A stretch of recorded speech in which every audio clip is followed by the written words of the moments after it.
This is Mentally Dope. Join us, Charmaine and Jasmine, two Black licensed therapists, as we build a bridge between mental health and Black culture. Come on, it's gonna be dope. Hi guys, welcome back. This is Mentally Dope, right? Two therapists talking about mental health, Black culture. I'm Jasmine. I'm Charmaine. And you know what we're talking about, because you clicked. You know what we're about to do. Listen, y'all, first of all, I want to say, stop trying to traumatize me. Because when I kept seeing this movie get recommended, I was like, why they want to go and do that, love, huh? Like, why they want to go and do that? And I had to sit and watch this movie, and I was just like... It was a request. Yeah. We love y'all. This is a sign of how much we love y'all.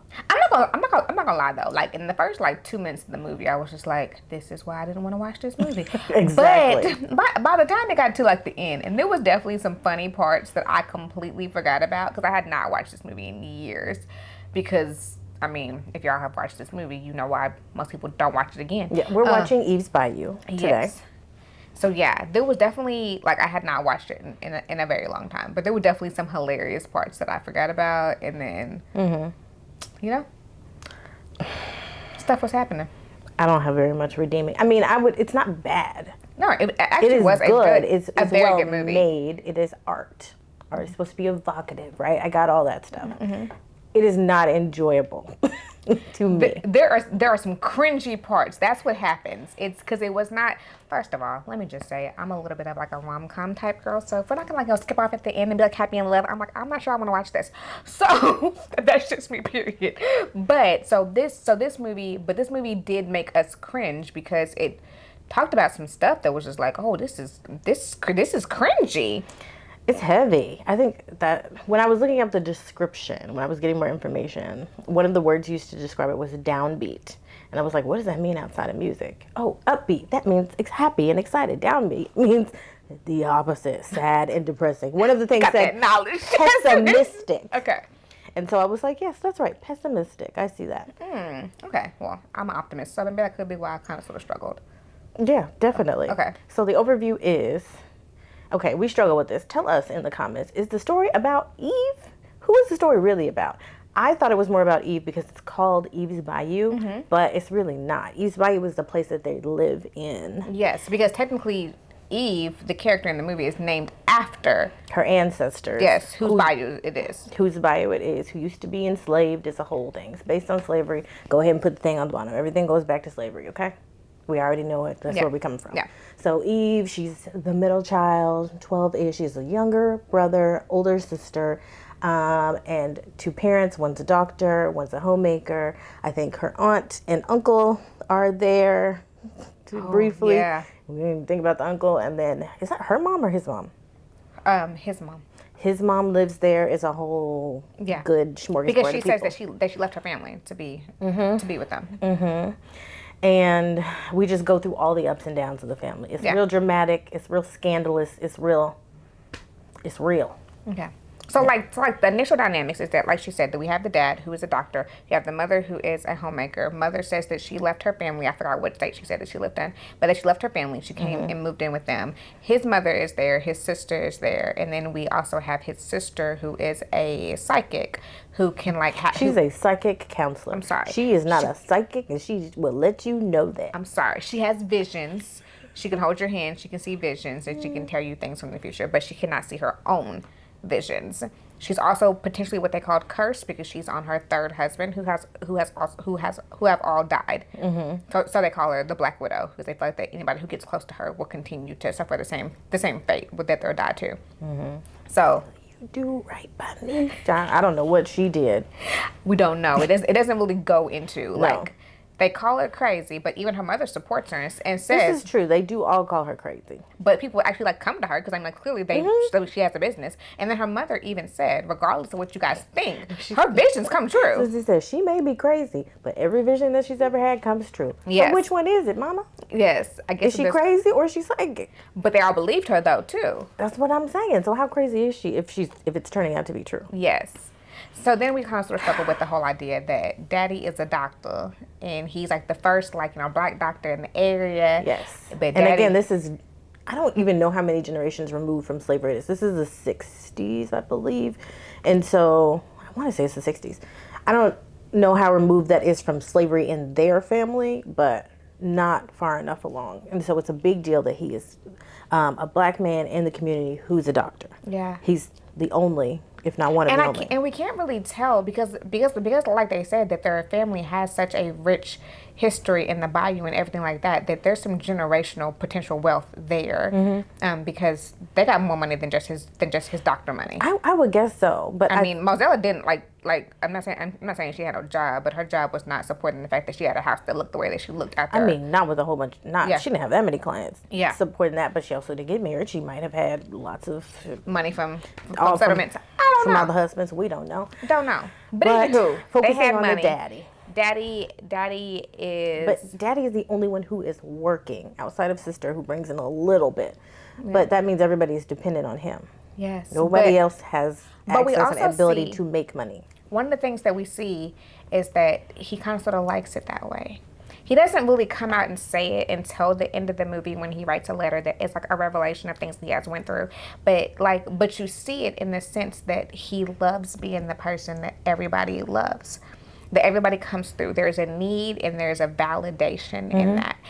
Shout out to Samuel L. Jackson. Yeah, Samuel Jackson is the beast. See, this is the thing. It is so very well acted. Everybody is very good. He also produced it. I know. I didn't know that either until I was watching it. But he says in the letter at the end of the movie, he says, I know that I'm really not that big of a deal. I don't do much but go around and like check people's temperatures and make sure that they're okay and put Band-Aids on boo-boos. But the fact that everyone treats me like I'm doing so much more, then it validates a need or a void in me. And like we kind of sort of see that, not saying that the work that he was doing was not like substantial, but a lot of the times he was not doing a lot of work. Like he was just like, oh, you feel a little hot. Let me close this door and take care of you. But that's all he was saying. When his daughter was like, I just want to take your temperature and listen to your heart. That's it. Yeah. He had a stethoscope and he had a Band-Aid. That's what he had. But we see that there was such a fulfillment in that for him that it did become detrimental, because not only was he servicing, if he wasn't that way before, but yeah, the women in the area, he was with anybody and everybody. Okay, yeah, very publicly. He may have had a standard. We don't know, because like some of the women was like cute. I don't know. But either who, he was able to choose to pick and choose who he wanted to service, who gave him attention. Even it was everybody. Even like we said, it was public to the point that his wife knew, but even his mother and his sister were like, we still shield her. And they said that they shielded her because they did not want to hurt her, which, let's pause on that. But she already knew, so what are we shielding her from? It was more like, we just don't talk about this thing. We all know what's happening. We just don't talk about it because it's going to upset the household. Yes, which to me is the hard thing, because it's like, let's pause on family secrets that we think are protecting people, or that are like causing that are gonna cause a disruption if we talk about them. We all have them. Yes, but they're there. Yes, because like you said, everybody knew what Daddy was doing, and I think it was just to the point at this moment where the middle child Eve knew, because she woke up one night and saw Daddy doing what Daddy did with somebody at their house, and the aunt told her, you will not say this to your mother. You will keep her protected.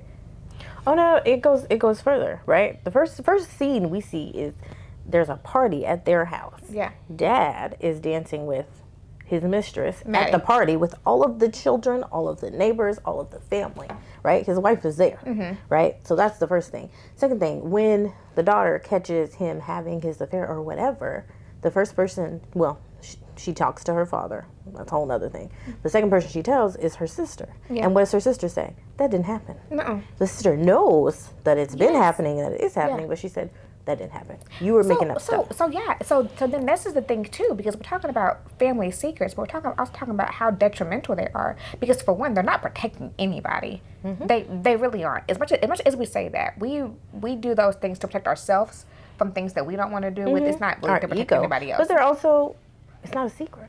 Yes. Everybody knows that, we just can't talk about it. But also that is even worse. But the hard part about this is that Eve did not know. This middle child was not I mean, she knew that there were things that didn't feel comfortable to her. Like, she knew that Maddie being in there in that little tight dress got on her daddy didn't feel good. But she did not know. It was confusing. Yes, she was confused. But she did not know the extent of it. And then she knew what she saw visually in her eyes that night. But then you have your sister telling you, that's not what happened. And then you have your daddy, who you just saw. Like, I see you. But this is the problem. And then he kisses her with that same mouth.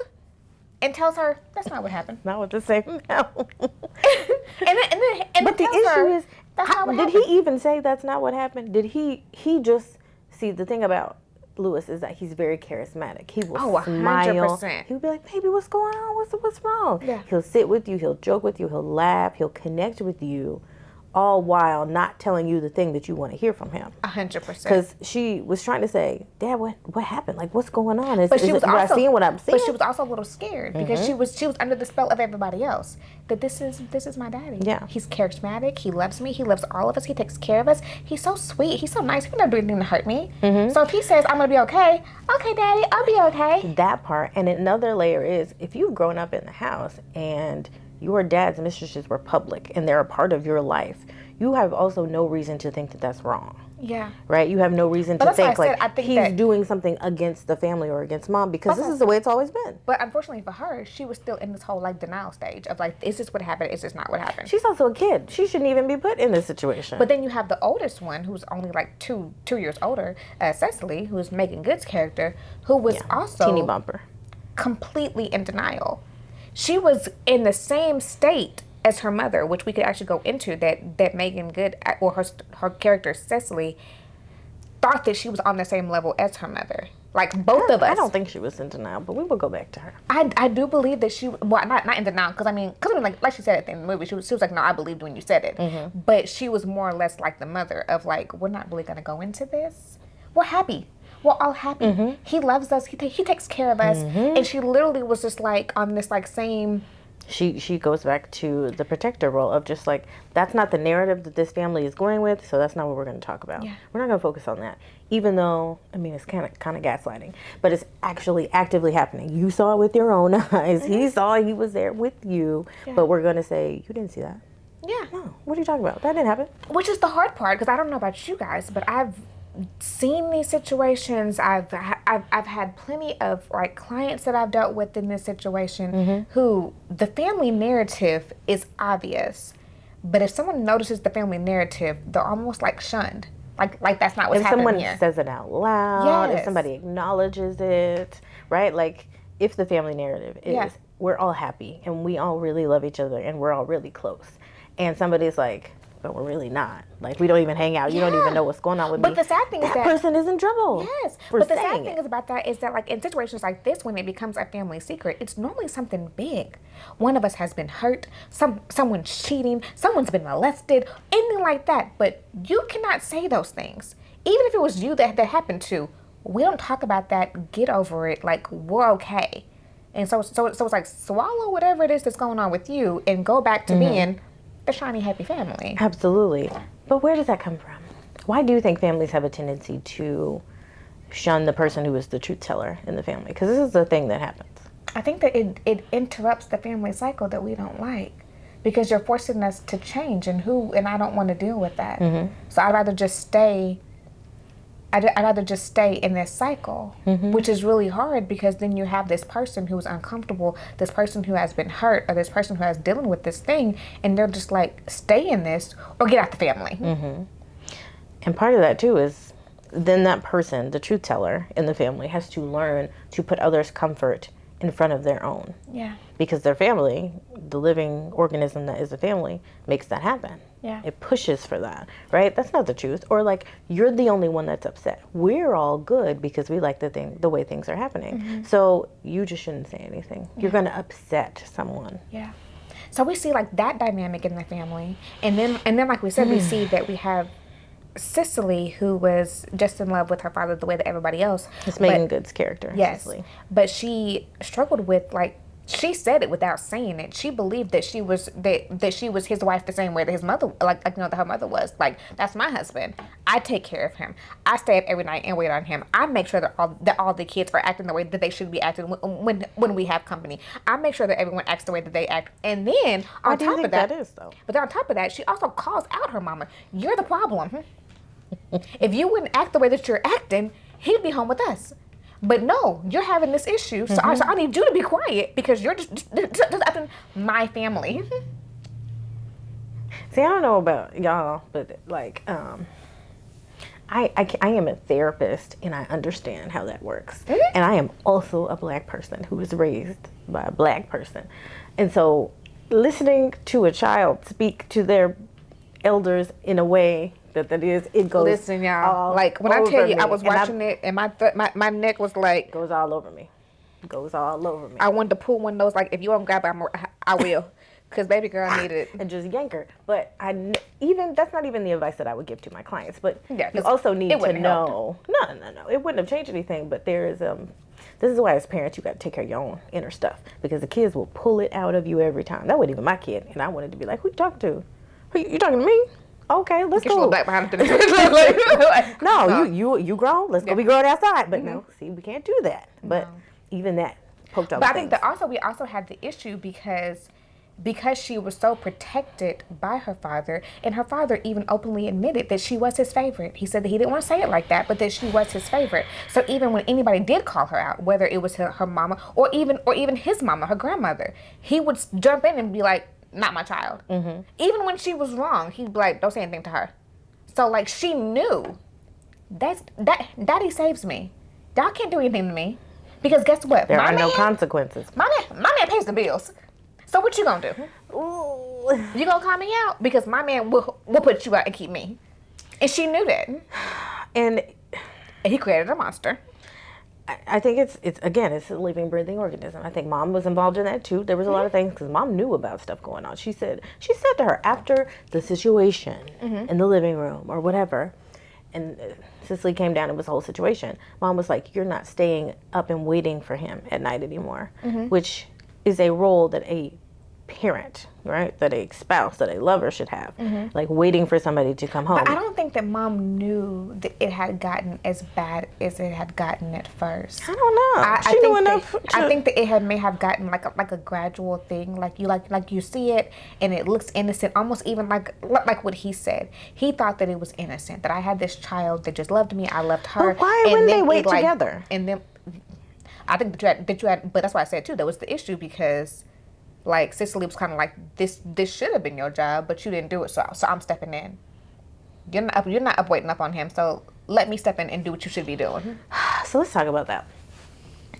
We don't know everything about this family, this fictional family, but part of it is that you can tell from the beginning that all of the kids kind of feel like there's not enough of the adults to go around, which is interesting because they had a mama, they had a daddy, they had a grandparent, they had an auntie, they had an uncle for a very short amount of time, right? They had all of these adults around them, but it still was like, I'm fighting and vying for people's attention. For the first moment that we meet Eve, her eyes. You don't really see Poe fight. I mean, he's kind of the baby. Yeah. But he's also, seems like, he's not involved in the drama. Yeah, but you would think with him being the baby, with him being the only son, that like it'd be a little bit more. Wasn't really about him. I mean, that too. Well, another thing. He was the Judy of the family. Yeah, I remember Judy. Not. But like you can tell the first moment that we see Eve, we can see that she's jealous, right at the party. Like the way that we're introduced to everybody was also really good. Like she's jealous, she starts picking on Poe, and then she sees Dad dancing with sister, and she gets jealous about that. And the moment that Eve gets attention at the party, Cisely is jealous too. Yeah, she gets 100%. Mad and starts to get huffy. So everybody is like vying for Dad's attention. But you also see too that the only person that Eve fully trusts is Cisely.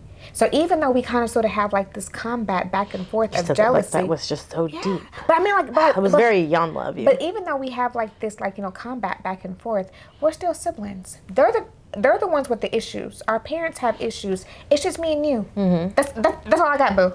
Is me and my sister. So when my sister tells me something, whether it's like whether I didn't see what I thought, but the same with her dad. I have no reason to believe you're lying to me. Yeah, I trust you. You were, at that point, she's like a surrogate mother. But then Eve realized she knew that her dad was lying to her.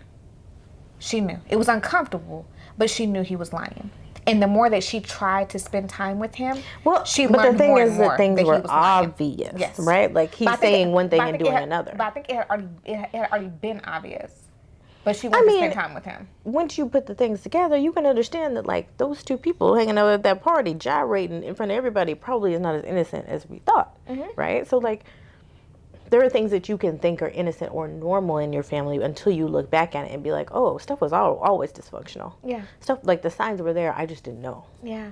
But I think that that's the hard part, though, because we struggle with this whole, once Eve realized that her parents were human, which is a hard part for a lot of people to realize that our parents are not superheroes, that these are actually humans who are struggling and dealing with life. But then on top of that, don't have it all figured out. She still struggled with what a lot of people struggle with. A lot of us struggle with this person's not human. This person is doing wrong things, but man, I still love them. Mm-hmm. We see it all the time. Mm-hmm. We see parents who abuse their kids, and the kids still just like, but I want to go back to them. Mm-hmm. Because there's still like that feeling of just like... And also, like, how can you not have some kind of emotional, even like spiritual connection to someone that may have held you in their body for 9 months of your life, or like who made you, like, these things cannot even be put into words many times. Yeah. The connection that we have with our families. Yeah. Right? To even know, like, we're present in our mother's bodies before we even come into the world. We're already connected. Yeah. Right? So, like, it's very hard to draw those lines. It's complicated. Like, you have to learn it. It's messy. There's just a lot. Yeah. So then we get to this point where we see that Cisely physically crosses the line of her relationship with her father. This is the question. Who crossed the line? Because, okay, listen. I've seen some comments. Well, I said that she physically crossed the line. We have established that I think that he set this up wrong. Things have been inappropriate. Yes. For sure. But I don't know. I struggle with that, and you guys like to let me know. I felt like that his letter at the end was sincere. I felt like that he really did not think that he was doing anything wrong until he realized that he was doing something wrong. We'll talk about that in a minute. But I will say, some people, I saw some comments on like some other stuff, and people were like, Cisely was groomed. She was being groomed. I would say I don't agree with that, with her being groomed, because being groomed is usually an intentional act, right? It is investment by somebody else, especially somebody with power, to eventually get somebody to do something else. Like, it's almost like shaping behavior. Like, here's a little thing, and then we can do this. But in a sense, though, he does kind of say that he knew that she was going to take care of him. He even said in the letter about that night, he said, I was waiting for her to come downstairs because I was expecting it. Mm-hmm. He knew that this was like the routine, so maybe it was a little bit of grooming. That, hey, I stay up late, you're going to be up here to wait on me. I don't care if you come down here and rub my shoulders because, like, you take care of me. But it wasn't until she actually did something that actually was crossing a physical line that he was like, whoa, we went too far. But it been cross lines. That's what I'm saying. That's what I'm saying. I think it had, but I'm not sure. Everybody's okay with this child acting as if she's your spouse and holding that role, which we talked about, enmeshed families and all this stuff, parentified kids. Like, at what point is like, okay, now we're doing shoulder rubs, now we're doing a kiss on the mouth that is too long. At what point are you like, oh, now this is bad? Yeah. Like, the whole time he's still feeding his need to be loved and adored by everybody around him, instead of actually taking care of his kid and what his kid needs, which is reassurance and stability. Yeah, but that's the hard part. The kids are scared of that. Because then this goes back to, as a parent, how many times do we see, unfortunately, sometimes people who parent out of their own needs and not fully the needs of their kids. Mm-hmm. I need to feel loved. I need to be taken care of. People who have kids for that reason. I need to make sure that you're not going to abandon me, so I need to make sure that me. Mm-hmm. And then, like, I'm like, you're taken care of, but kind of sort of for me. Mm-hmm. Because I need you to validate me and tell me that I did that. So, yes, so we see that. But then we see... Because your kids are the casualty of that. 100%. Because, and we see that blow up, and, like, quickly, because Cisely comes back and tells a different story to Eve. But what really happened is the thing that we may not know what really happened. Because part of the thing admitted at the end, though. I mean, but Cisely admitted at the end that what he said was true. okay, I will say this. The way that it's depicted, the first thing we hear about is memories and how memories can be wrong. Yeah. So that's part of it. Like, did at some point did she think she was mostly telling the truth? That's part of it. She also, when they replayed it back, I forgot about Uncle. Uncle was there. Uncle Tommy.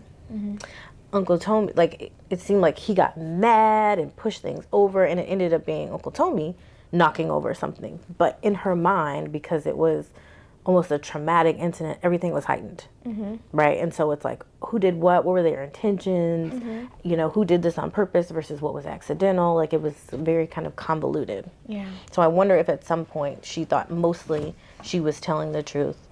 I do believe that she honestly and truthfully believed in her head that this was the relationship that they had, and that this was okay, and that this was like probably Well, like, he you led know, her the to next believe stop. that. Yeah. Like, there's no reason why her reaction would not have been that. He let her do everything else but I think it's but the same that. way to where when he slapped her, and like, you know, and as a reaction, her feelings were hurt. Not just because of the fact that you had been slapped, but because the man that I loved just like, you know, rejected me.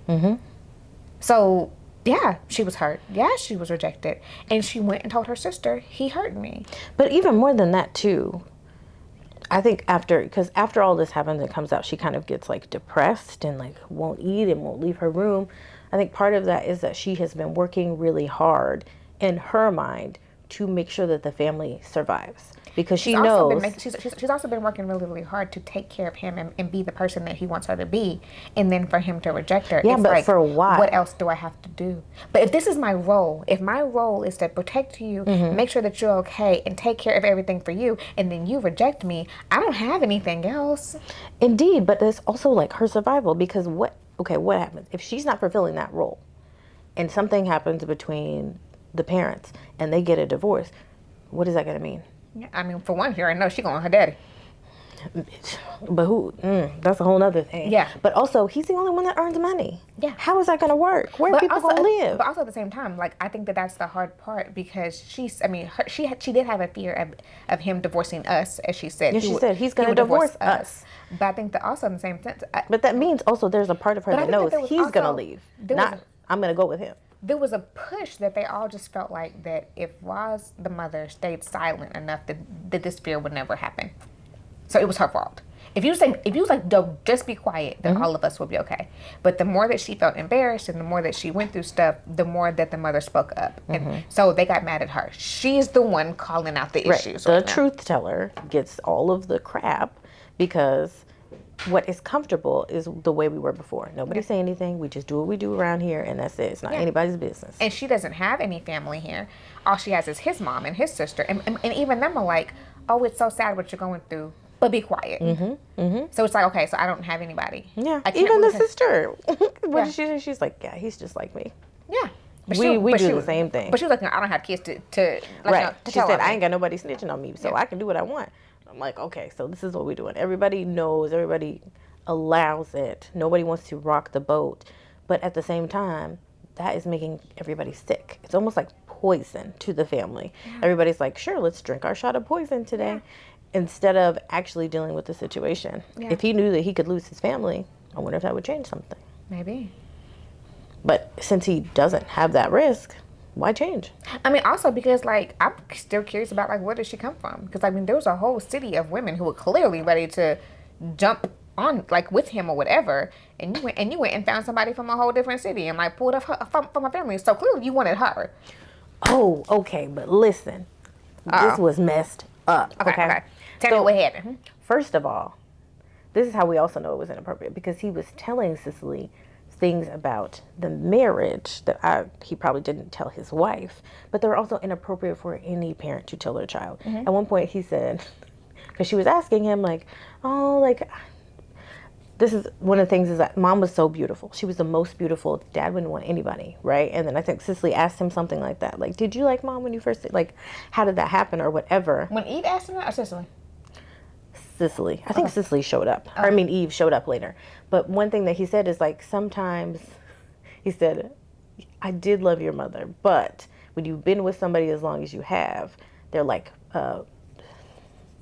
feather pillows. They get, I wrote it down, I gave it a thing, but I hate that I forgot. He said, but sometimes they get, like flattened and pushed down, and you can't really use them. And he made that comparison to her mom. He said, like, it's been years. Like, she ain't really nothing to me. Why would you tell your child that? Why would you confide that in your kid?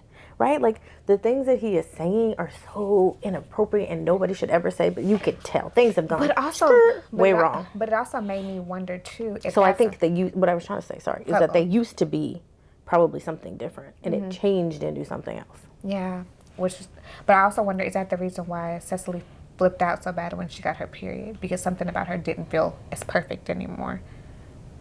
Maybe. Which to me, y'all, was the funniest line of the whole movie when Eve was like, "You got blood in your pants and now you can't act civilized."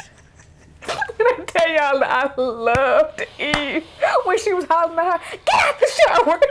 Like, that was my girl. Everybody, first of all, why everybody had an attitude? Because it was so hot. You think that's why everybody had an attitude? It probably was. I don't know. Everybody and then on top of that, we also like went through this issue where like Marcel said that she saw a kid getting hit by the bus, and therefore the mama got nervous and said that none of the kids could leave the house for the entire summer. So like summer, it's hot outside and we can't go outside and play. So like now we all stuck in the house together. No central air conditioning. Yeah. So like it was just all bad. And then of course Cisely, being the mother of the household, left the house. Everybody's exploding. Everybody's losing their mind. Yeah.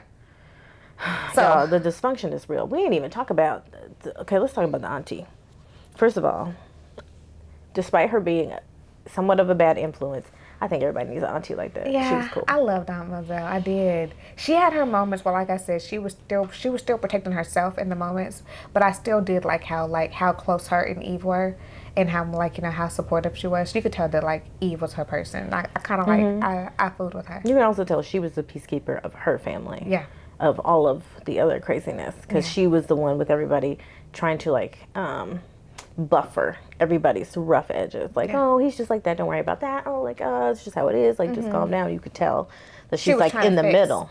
Which also, like we saw, cost her a whole lot of turmoil, because you're trying to fix everybody else and you can't do anything for yourself. She even said it. She said, "I can see visions for everybody but me." And her life was in shambles. Like I said, when she was on her third husband, all three of them had died. She had met a new man, liked him, but was like, "I can't really mess with you because the voodoo lady told me that I was the Black Widow and that I was gonna kill you." Y'all, we're going to have to talk about Diane Carroll. Diane Carroll was the voodoo lady. When I tell y'all, I love me some Diane Carroll, and I don't think I ever realized that she was the voodoo lady. Everybody in this movie is superb. Yeah, she did amazing as the voodoo lady. We'll get to that. Questions that need answers, but anywho, long story short, like, alright, boom. So this is what happened. Cisely told Eve that Daddy hurt her. Eve said, "I hate him for you. I'ma fix this situation." Eve went and found the voodoo lady, hired the voodoo lady to take care of Daddy. Voodoo lady did what she was hired to do. Daddy was gone. So voodoo lady did her job too well. That was the problem, because Eve went and changed her mind after the fact. She said, "Hey, unalive him. We don't want him here anymore." Yeah. And then she was like, "Oh wait, it's too late. I changed my mind. It's too late. I really love that man." And then we find out after he has passed that he wrote this letter in which he is saying that like these things didn't happen, and Eve is like, "Well, dang, I did all of this because I hated him for you and you lied to me." So let's just say what happened. Don't really know what happened to the trauma of this family afterwards, because that's definitely not where it ends. And we get no resolution. But technically, the voodoo lady told the mama, when the mama went to go see the voodoo lady, she said, "Wait 3 years and everything will be all right." So I'm over here like, in 3 years we're gonna be good. She asked about the mama. She asked about the kids. Everybody's traumatized. Somebody thinks she killed her daddy, which whatever. But technically she didn't. I don't feel like she did. She didn't pull the trigger, but she his kids own and grown demons. folks. Business. His own demons set that up. I'm not saying he did not. It wouldn't have happened that night. It might not have happened that night, but that was coming. He was playing with fire and he got burned. I'm not saying he did not get what was coming to him. I'm not saying that. I don't wish that. But I'm just saying that. No, I'm just saying it was going to happen. The energy out there. There's going to be consequences of your action. It was going to happen. Maybe it was going to happen, but she also went to his mistress's husband and said, "Hey, where your wife be? My daddy be coming home late. Don't your wife be going home late? Put that together, sir. Have a good day." What do you think? She had a role in that. I'm not saying that man wasn't that slow. Yeah, I mean, he was a professor. He knew it. He knew what kind of wife he had.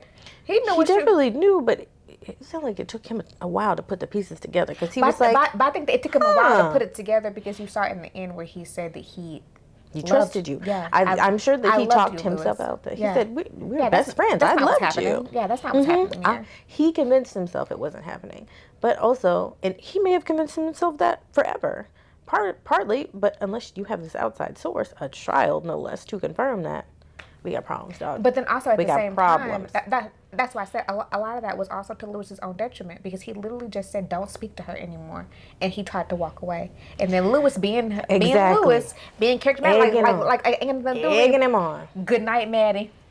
Well, and he just kept going. What do you think was gonna happen? What do you think was gonna happen? I was playing with the fire, but I didn't know it was gonna burn me. Mama told me that the stove was hot, but I had to touch it. Folks can't leave well enough alone. All right, so y'all, comment about this, because it was just a lot. It was a lot. It was so much dysfunction. Dysfunction. What's your function? So many tears. Dysfunction. Oh my God! All the kids only cried the whole time. Like they smiled. They once laughed or and they twice. played. They was so. I love the imagination of Eve and Poe. They cracked me up. When what did she cover? Oh, she put chocolate covered beads on him at the beginning, and then when she put that fake snake in the bed while he was sleeping, like the girl was a menace. And it was very middle child. You could tell all of the dynamics. She was very much a middle child. Okay, she said, "Oh, y'all ain't gonna see me. I'm gonna make you see me." Yes. So speaking of y'all, I need to get into the questions that need answers, because my first question that needs answers is, y'all, I need to find, and I don't even know why I didn't do this. I need to find the dude who played Poe and see how he looks as an adult, because I swear that whoever he is, him and Eve, Journey Smollett, looked so much alike as kids. I'm like, was he a real sibling? Because they looked like actual real siblings as kids. This is how I know you didn't do any research, because that's her real life brother. Oh, is it? That's why I was been laughing at you. You'd be like, how did they look so much alike? I'm like, that's our brother. Clearly, Which brother is that? It's a different brother, a different J name. It's not Jesse. Oh, I know one Jesse, but I didn't know. So He's another the other J one? name. Yes. Girl, tell me something. It's her literal real life Fine. brother. So maybe that ain't a question that needs answer, because Jasmine just answered it. But it's fine. I'm gonna look him up though. Literally her brother, her baby brother. What questions you got to need answers? Oh my God, so much. I really need to know. I don't think the movie told us, but what's the beef? What is the beef between the psychics? Mo? Yes, the psychics, Mo and the witch lady. What was her name? I think this was more of like a crabs in the barrel thing. There can't be two of us. You over here trying to get my territory. No, there was something else, because she said, because when she came over there for a reading, she said, I ain't got nothing to say to you. Everything you got is coming back to you because of who you are. Like she said that, like she knew from her soul, I know you trifling. And I saw what you did to so-and-so. And you getting everything you deserve. She said that from last summer. Literally, she said it from the depths of her soul. She said, I can't do nothing for you. I don't know what you want from me, baby. But I think that there may have been something from Maddie's past that they didn't really discuss, because like even she believed that she was cursed. So there was something that she felt like that she had did or whatever. But that's why it held so much weight, because I think she did believe she was cursed, and then somebody told her that, and she just lost her mind. But I think that she also didn't want to hear it either. Maybe she took the woman's man, and then he died, and she felt she was mad. I ain't playing with you. Listen, Lifetime movie. It was real. Like they could have, if you could have put them alone in the room together, one of them wouldn't have made it out. That's how real it was. That's my question. I don't know. I kind of like I would have put my money on El Zor. That chick was talking about cooking people and eating them. Also, what was she going through? Like when somebody would hand her money, like she was about this dollar. Do you hear me? Somebody asked her a question. Listen, give me my money. Give me my dollar. I don't give free services. Pay me first. Can we all get that energy? What is her name? Elzora? Whatever. I think so. Can we get that energy? I need that energy in my life. She took $20 from a child. She said, "Did you steal that from your daddy?" Held it up. That's good. She said, "Me." I'm not gonna ask no questions. You could have got this off a dead body. I don't care. Let's go. Yep, you pay me. That ain't got nothing. I got $20. That's a bill for me now. 6 months. Be about that bag, y'all. Not even kids. Nothing. Nobody. Anybody say? No. What else you got? Questions. Other questions on that. So many questions. I don't think I had any more. Other than that, yeah, I didn't know that Diane Carroll was Elzora. I got a question that HIPAA wasn't invented yet back then. No, girl. Because you just bring in your child to every appointment. Yeah, it doesn't make it about HIPAA. I definitely would have asked, like, why the little girl sitting up here, but okay, that's cool.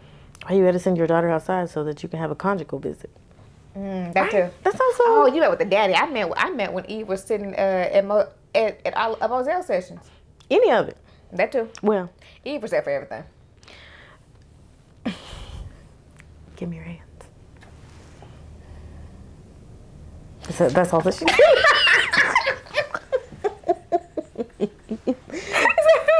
When she was doing her psychic stuff. It was great. It was so good. What is a psychic counselor? How is that different from just a psychic?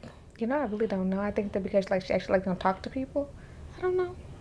Because she gonna tell you the bad stuff that's happening, but she's gonna make you feel better about it instead of just telling you.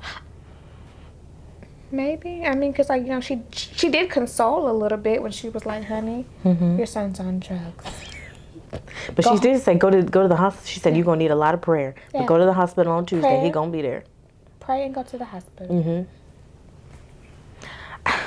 I can't hate this movie. I can't. I can't even. I loved the range of blackness. I love that everybody was a different shade. I love the because that's how like black families are. like the Louisiana like feel to it. Like so, yeah. My favorite. So yeah, but I love the different types of black people we had. I like Yeah. that Moselle's future husband, whatever, he was like a Native American.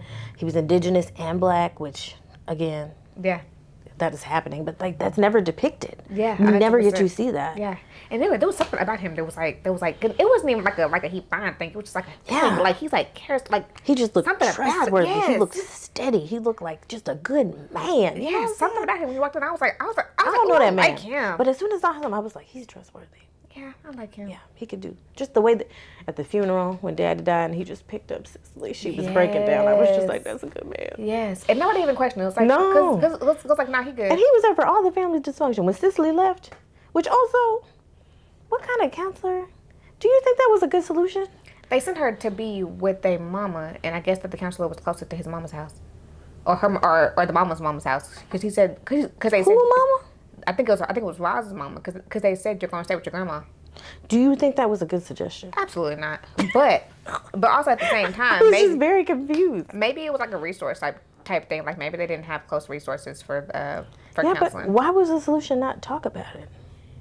Come on, let's all talk about it. That disrupts the dysfunction. Send your child to another state instead of talking about what's going on at home. Ain't that what we do with boot camps and boarding schools and all those other things that we do because we don't really want to deal with it? Just send away the problem, and then let them come back and go back to being silent. I'm just letting y'all know that's not the role that a therapist is supposed to take. But again, this was back in the day.